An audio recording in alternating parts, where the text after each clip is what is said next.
सुप्रभात प्यारे बच्चों। आज हम करेंगे पाठ 3 का अभ्यास। पाठ 3 जिसका नाम है स्वच्छता की सीख, जिससे एक्चुअली में इन दिनों में हमने सच में बहुत बड़ी सीख ली है कि हमें कैसे आसपास में स्वच्छता बनाए रखनी है, जो आजकल का वातावरण में ज़रूरी भी बहुत हो गई है। तो आज हम उसका अभ्यास करने वाले हैं। बहुत ही सरल है, बहुत ही आसान है। बस ध्यान से पढ़ना है और ध्यान से लिखते वक्त जो वर्णों की बनावट है उसे बहुत अच्छे से बनाने का प्रयास करना है। अभ्यास का पहला प्रश्न है, नीचे दिए गए शब्दों के उल्टे अर्थ वाले शब्द लिखिए। उल्टा अर्थ मतलब विलोम शब्द होता है जो उसका ऑपोजिट मीनिंग देता है। तो हिंदी में हम ऑपोजिट्स को हिंदी में हम विलोम शब्द या उल्टे अर्थ वाले शब्द कहते हैं। सबसे फर्स्ट नंबर पर मैंने लिखा है स्वच्छ। स्वच्छ मतलब कोई चीज़ जब साफ होती है। तो स्वच्छ का विलोम होता है अस्वच्छ, तो हम आगे जो है वो अ लगाने वाले हैं।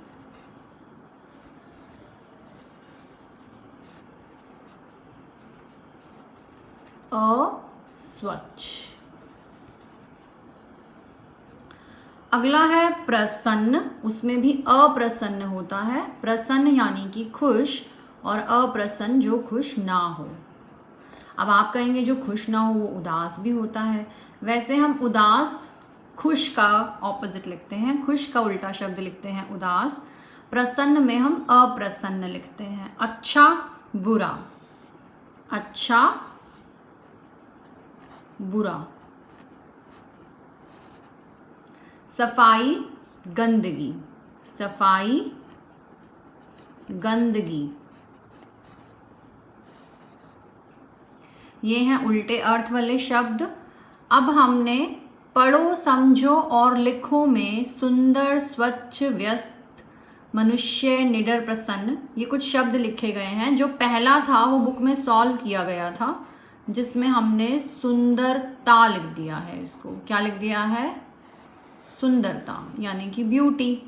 बस अब हमने सभी में ही सेम करना है। इसमें हम लिखेंगे स्वच्छता। क्या लिखेंगे? स्वच्छता। यानी कि जो हमें शब्द दिए गए हैं उनके पीछे हम ता लगाने वाले हैं। क्या लगाने वाले हैं? ता। व्यस्त, व्यस्तता, व्यस्त, व्यस्तता। मनुष्य, मनुष्यता। क्या हो रहा है ये त लगाने से? क्या सेम मीनिंग है या इनका मतलब बदल जाएगा? मनुष्य मतलब ह्यूमन बीइंग, लेकिन अगर हम मनुष्यता की बात करते हैं तो वो होता है ह्यूमैनिटी। यानी कि क्या आपके अंदर मनुष्यों वाला भाव नहीं है? तो ये भाव बन जाते हैं। क्या बन जाते हैं ये? भाव। नीडर, निडरता। नीडर तो हम उस व्यक्ति को बोलेंगे जिसमें डर ना हो, और निडरता होती है ब्रेवरी। तो ये भाव यानी कि एब्स्ट्रैक्ट नाउन्स बन जाते हैं। क्या बन जाते हैं? एब्स्ट्रैक्ट नाउन्स, भाववाचक जिन्हें हम बोलते हैं। प्रसन्न, प्रसन्नता, प्रसन्न, प्रसन्नता। तो मेरी फिर से एक बार रिक्वेस्ट है, जब भी आप कुछ भी लिखते हैं ना उसका उच्चारण जरूर करके देखा कीजिए। अब हमने बनाने हैं एक से अनेक। एक से अनेक यानी कि वचन बदलो, जो बहुत ही सरल होते हैं। बच्चा, बच्चे, बच्चा, बच्चे। लड़का, लड़के, लड़का, लड़के। कक्षा, कक्षाएं। जब एक से अधिक होते हैं, प्लूरल बना रहे हैं हम, बहुवचन, कक्षाएं। अध्यापिका, अध्यापिकाएं। मैं इसे यहाँ लिख देती हूँ, पेज पर छप गया है। आई वॉजंट अवेयर कि ऐसा होगा। अध्यापिकाएं। क्या है ये? अध्यापिकाएं। नेक्स्ट अगले क्वेश्चन पर आते हैं। शब्दों की वर्तनी शुद्ध करके शब्दों को पुनः लिखिए। पुनः मतलब होता है दोबारा लिखना है। वर्तनी यानी कि स्पेलिंग्स। तो अगर इनकी स्पेलिंग्स में मिस्टेक है, इन्हें हमने दोबारा लिखना है। अभियान, जिसने हमने मीनिंग भी पढ़ा था, मुहिम, कैंपेन चलाना। तो ये भ पर छोटी ई की मात्रा थी पाठ में। कौन सी ई की मात्रा थी? छोटी। तो हमने चेंज कर दिया अभियान। स्वच्छता, जो कि पूरा शब्द गलत लिखा हुआ है, बीच में आधा च भी आता है, फिर छ और त आता है। तो स्वच्छता को भी दोबारा लिखना है। सहपाठी, सहपाठी में हम ठ पर बड़ी की मात्रा लगाते हैं। सहपाठी। उसके बाद है प्रसन्न, प्रसन्न भी गलत लिखा गया है। इसमें हम पहले आधा न लगाते हैं और फिर पूरा न लगाते हैं, आधा न और फिर पूरा न। आई एम मेकिंग श्योर आपको विजिबिलिटी क्लियर हो जाएगी। और वैसे तो मैं PDF अटैच करने ही वाली हूँ, तो जहाँ ये छपाई दिख रही है मैं साइड पर इसीलिए लिख रही हूँ कि आपको विजिबिलिटी क्लियर हो जाए। अगला है नीचे दिए गए शब्दों का वाक्यों में प्रयोग कीजिए। क्या करना है? शब्दों का वाक्यों में प्रयोग करना है। मैं ये आपसे सिर्फ डिस्कस करने वाली हूँ, इन्हें लिखकर आप भेजेंगे। कक्षा यानी कि क्लासरूम, तो हम कक्षा का क्या वाक्य बना सकते हैं? मेरी कक्षा में 20 बच्चे हैं, मेरी कक्षा बहुत सुंदर है, मैं दूसरी कक्षा में पढ़ता हूँ। तो आप कक्षा का प्रयोग करके कोई भी वाक्य बना सकते हैं। फिर है सहपाठी, सहपाठी साथ पढ़ने वाले को बोलते हैं। तो उसमें भी आपने कोई सेंटेंस जब बनाना है, कोई वाक्य जब बनाना है, तो आप लिख सकते हैं मयंक मेरा सहपाठी है। क्या लिख सकते हैं? मयंक मेरा सहपाठी है, मेरा सहपाठी अच्छा है, मेरा सहपाठी निडर है। तो आपने अपनी तरफ से वाक्यों में प्रयोग करना है इन शब्दों को। अध्यापिका, अध्यापिका यानी कि टीचर। अब अध्यापिका पे आप कोई वाक्य बना सकते हैं। मेरी अध्यापिका अच्छा पढ़ाती हैं, मेरी अध्यापिका हमें सच बोलने की सीख देती है, अध्यापिका जी ने सबको स्वच्छता की सीख दी। तो कोई भी वाक्य बना सकते हैं अपनी चॉइस से। और फिर है भोजन, भोजन यानी कि खाना।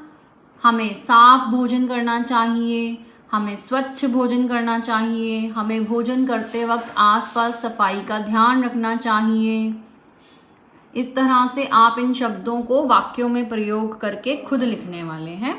यह प्रश्न जो है इन्हें मूल्य पर्यायक में बोलते हैं हम। इसका आंसर मैं लिखवाने वाली हूँ आपको। प्रतिदिन नहाने से क्या होता है और न नहाने से क्या होता है। बहुत इजी है वैसे तो, आप सब अपने आंसर्स भी लिख सकते हैं, they are also very most welcome, but वो आंसर करेक्ट होना चाहिए। क्या होता है प्रतिदिन नहाने से? प्रतिदिन नहाने से क्या होता है? हमें ऊर्जा रहती है, हम फ्रेश फील करते हैं, और क्या करते हैं? यानी कि स्वच्छ रहते हैं। हमारा शरीर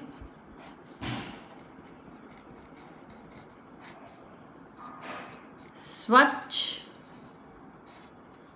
रहता है। प्रतिदिन नहाने से हमारा शरीर स्वच्छ रहता है। और न नहाने से क्या होगा अगर हम नहाएंगे नहीं तो? शरीर से दुर्गंध आने लगती है, यानी कि स्मेल आने लगती है, गंदी बदबू, दुर्गंध आने लगती है। आपको पता है दुर्गंध आने का क्या कारण है?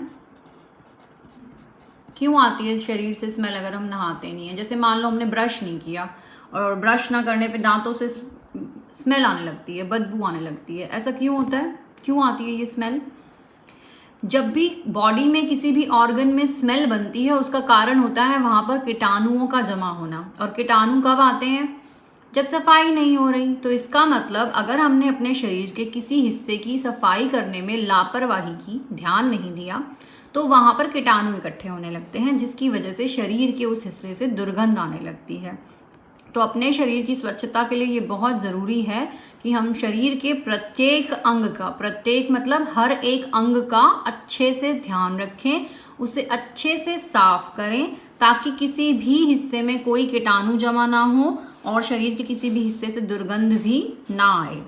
तो अगर आप अपने शब्दों में इस आंसर को लिखना चाहते हैं तो there is absolutely no problem, but वो सारी मात्राएं, वो सारे शब्द और उनका मीनिंग बिल्कुल करेक्ट बनना चाहिए। तो आप अपने शब्दों में भी लिख सकते हैं, अदरवाइज ये आप एज इट इज लिख सकते हैं। जैसे मैंने लिखा है, प्रतिदिन नहाने से हमारा शरीर स्वच्छ रहता है। स्वच्छ और ताज़ा भी रहता है। ताज़ा समझते हैं, फ्रेशनेस जब हमें फील होती है, तो नहाकर एकदम फ्रेश फ्रेश फील होता है ना, तो हम वो भी लिख सकते हैं कि हमारा शरीर स्वच्छ और ताज़ा रहता है। तो आप यहाँ पर चेंजेस भी कर सकते हैं। और जैसे कि हमने इस पार्ट से स्वच्छता की सीख ली है और ये भी सीख लिया कि नहाना भी बहुत इम्पॉर्टेंट है, ब्रश करना, नहाना, ये सब हमारी बॉडी के ऑर्गन्स हैं और इनका साफ रखना बहुत ज़रूरी है। तो उसके लिए इनको स्वच्छ रखना है और स्वच्छ रखने के लिए हमें इनकी सफाई करते रहना है। तो होप आप सबको ये सारे टॉपिक्स क्लियर हो गए हैं। आपने ये बुक एक्सरसाइजेस करनी है। जिनके पास बुक्स हैं स्टूडेंट्स वो बुक में करेंगे। If you are still not having books please kindly try to arrange them because your exams are very near. और बाय द वे जिनके पास अभी नहीं है मैं PDF अटैच करके भेज रही हूँ हर सब्जेक्ट के साथ में ही, तो आप उसमें से कर सकते हैं खुद नोट डाउन करके। Take care students.